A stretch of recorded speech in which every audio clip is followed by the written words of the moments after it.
Hey, beer tubers, Ryan back with another episode of San Diego Beer Vlog. Thanks for joining us once again. Joined by Daniel, the Endo Symbiosis, and Jameson, East Tantrum 777 on YouTube. We're all part of the Beer Geek Nation here, and we're going to look at an import celebrating Belgian Independence Day. We're going to look at the Westmalle Dubbel or Double Trappist beer, authentic Trappist beer. It's 7% double, and let's get this thing cracked open without further ado. Let's go. All right, let's do it.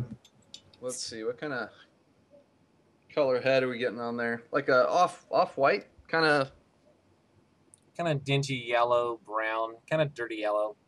dirty yellow is Yeah. a good call. A lot of carbonation on mine. Yeah, a ton of carbonation on mine A too. little bit up to the light, I get a nice just ruby red, but out of the light it looks kind of, Yeah. light brownish. Yeah, I don't have as much head as you guys, and I don't think I have as much carbonation either. Definitely a fresher bottle looks like doesn't carbonate quite as much. Ooh, I really like the nose on this one so far. It reminds me of a Doppelbock a lot. Yeah, on yeah. mine. It's got that sweet, bready, raisiny character. Yeah, my nose is very interesting. It's got that slight tannic note in the background. It's got kind of a rich sweetness up front, but like this little Yeah. Mine's got kind maybe of a a touch of a vinous. spice. Maybe very slight banana notes. A little bit of a grapiness here. Yeah, I'm getting like this. Yeah, I can see a grapiness vinous on there. note. Yeah, vinous kind of grape note. Yeah, for Yeah. sure. But But smells definitely good. that it does remind me of that figgy pudding, thing that we seem to always get. Yeah. That's kind of. Yeah. I'm ready to dig in if you guys are. It smells good. Cheers, guys. Cheers.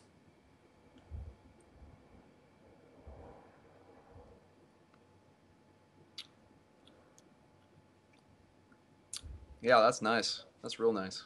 Real sweet, real again, lots of grapes, lots of those figs. Finish is clean, but it does leave a little bit of that like kind of sugar almost on the back of the tongue.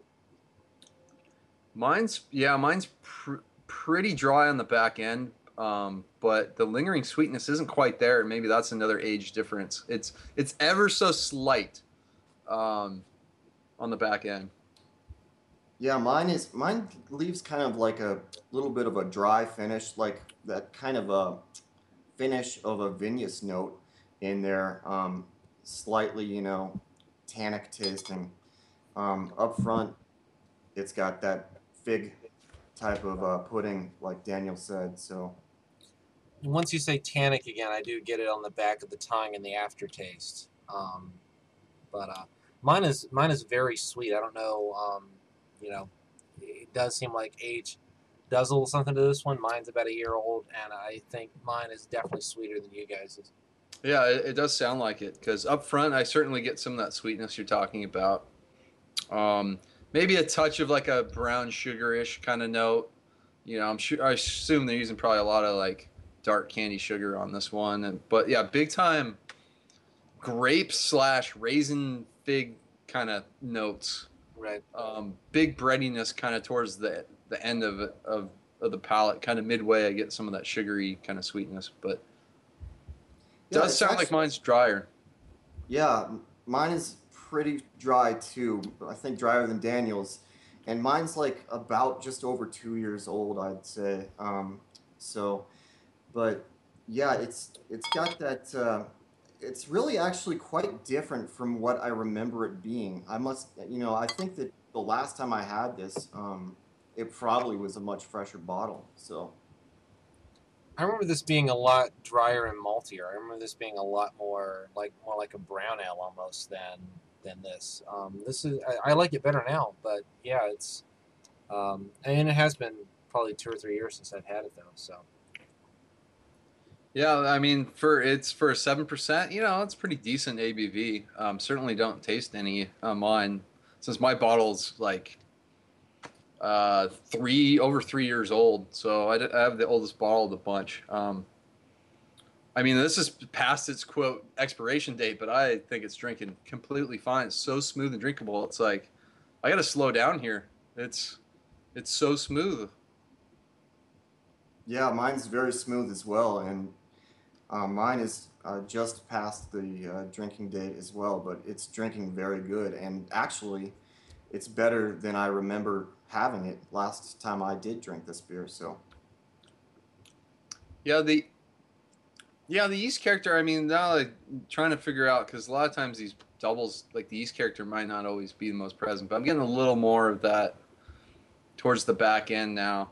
Ever so slightly, kind of coriander-ish kind of note. You know, just a little bit of that spice towards the back. Not a lot, but um, yeah, I do remember this being maybe a little sweeter. But it's probably been a good year Yeah, since I've had this beer.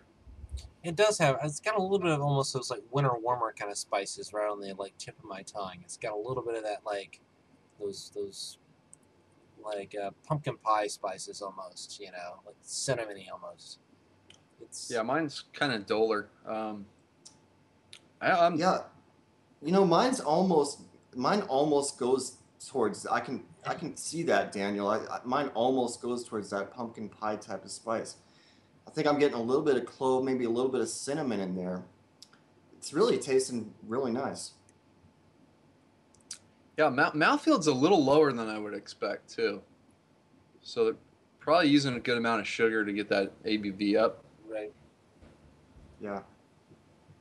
But leaving some nice lacing in my glass, and I didn't think this would be the best summer beer, but I mean it's pretty warm right now. But this is tasting really good, even in the heat of summer. Because a lot of people look at this and be like, wow, that's a really dark beer, But you drink Yeah, this no and you're question. like, no, this drink's way lighter than it looks. Yeah. It doesn't. It's sweetness. The one complaint I have is that it feels a little bit cloying, like it's a little bit the sweetness sticks around a little bit longer than I want it to, but that may just be this bottle, you know. Yeah, for me, it's not cloying at all. The sweetness is right up front, but it dissipates very quickly. And then I get some of that Belgian yeast spiciness in the background there. And really, it's impressing me. And just like Ryan said, it's drinking really nice, even on a hot All day. right, so I've been drinking this a little bit. We've been kind of discussing it, and for me, I don't know.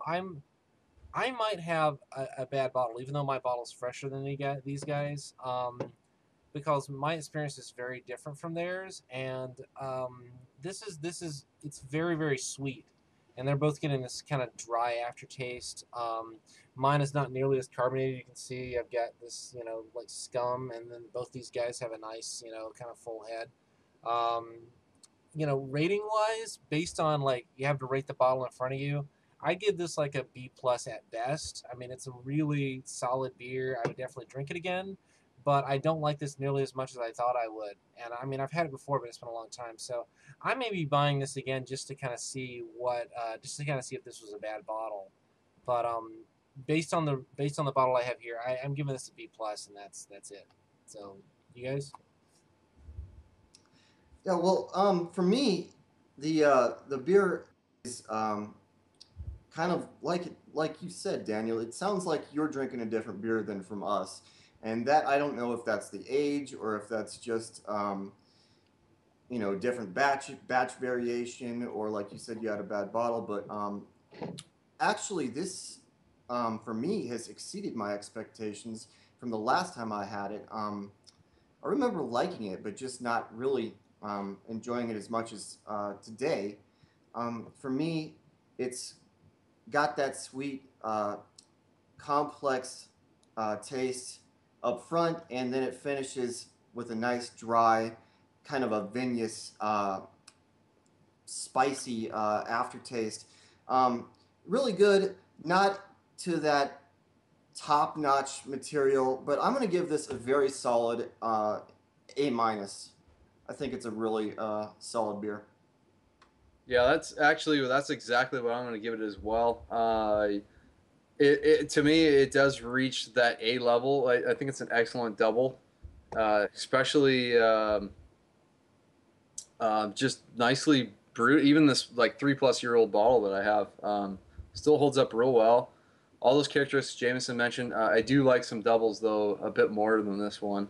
They're maybe have a bit more complexity and maybe a bit more mouthfeel going on. But yeah, I'm gonna go A- on the Westmalle. So we're gonna wrap up this review. Please comment, subscribe, and subscribe to both of their channels. And see you on another collaboration beer review. Cheers. Cheers. Cheers.